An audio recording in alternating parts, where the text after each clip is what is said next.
بسم الله الرحمن الرحيم. يا أيها الذين آمنوا لا تتخذوا عدوي وعدوكم أولياء تلقون إليهم بالمودة وقد كفروا بما جاءكم من الحق يخرجون الرسول وإياكم أن تؤمنوا بالله ربكم إن كنتم خرجتم جهادا في سبيلي وابتغاء مرضاتي تسرون إليهم بالمودة وأنا أعلم بما أخفيتم وما أعلنتم ومن يفعله منكم فقد ضل سواء السبيل. إن يثقفوكم يكونوا لكم أعداء ويبسطوا إليكم أيديهم وألسنتهم بالسوء وودوا لو تكفرون. لن تنفعكم أرحامكم ولا أولادكم يوم القيامة يفصل بينكم والله بما تعملون بصير.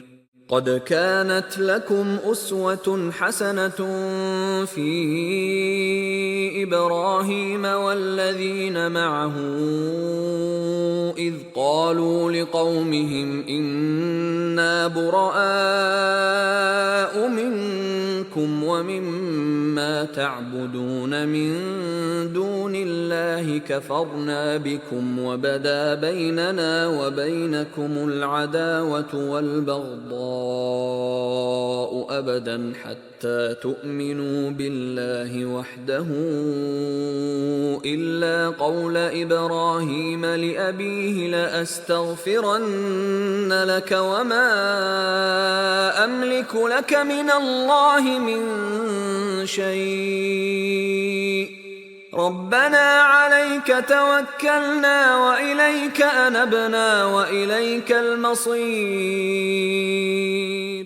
ربنا لا تجعلنا فتنة للذين كفروا واغفر لنا ربنا إنك أنت العزيز الحكيم. لقد كان لكم فيهم أسوة حسنة لمن كان يرجو الله واليوم الآخر ومن يتول فإن الله هو الغني الحميد. عسى الله أن يجعل بينكم وبين الذين عاديتم منهم مودة والله قدير والله غفور رحيم. لا ينهاكم الله عن الذين لم يقاتلوكم في الدين ولم يخرجوكم من دياركم أن تبروهم وتقسطوا إليهم إن الله يحب المقسطين.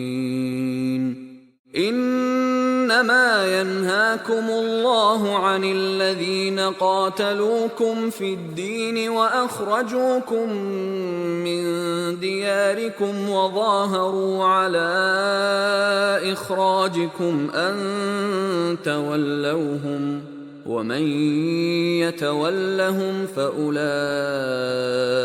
هم الظالمون.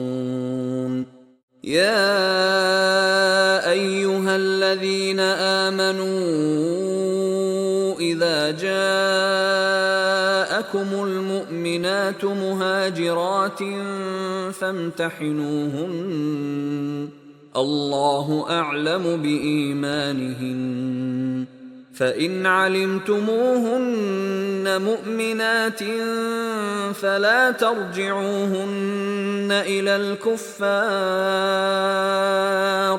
لا هن حل لهم ولا هم يحلون لهن وآتوهم ما أنفقوا ولا جناح عليكم أن تنكحوهن إذا آتيتموهن أجورهن ولا تمسكوا بعصم الكوافر واسألوا ما أنفقتم وليسألوا ما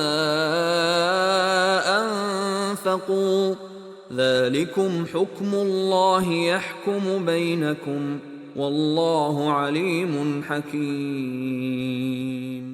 وإن فاتكم شيء من أزواجكم إلى الكفار فعاقبتم فآتوا الذين ذهبت أزواجهم مثل ما أنفقوا واتقوا الله الذي أنتم به مؤمنون.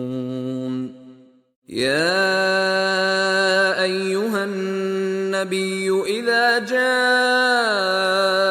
المؤمنات يبايعنك على أن لا يشركن بالله شيئا ولا يسرقن ولا يزنين ولا يقتلن أولادهن ولا يأتين ببهتان يفترينه بين أيديهن وأرجلهن ولا يعصينك في معروف فبايعهن واستغفر لهن الله إن الله غفور رحيم. يا أيها الذين آمنوا لا تتولوا قوما غضب الله عليهم قد يئسوا من الآخرة كما يئس الكفار من أصحاب القبور.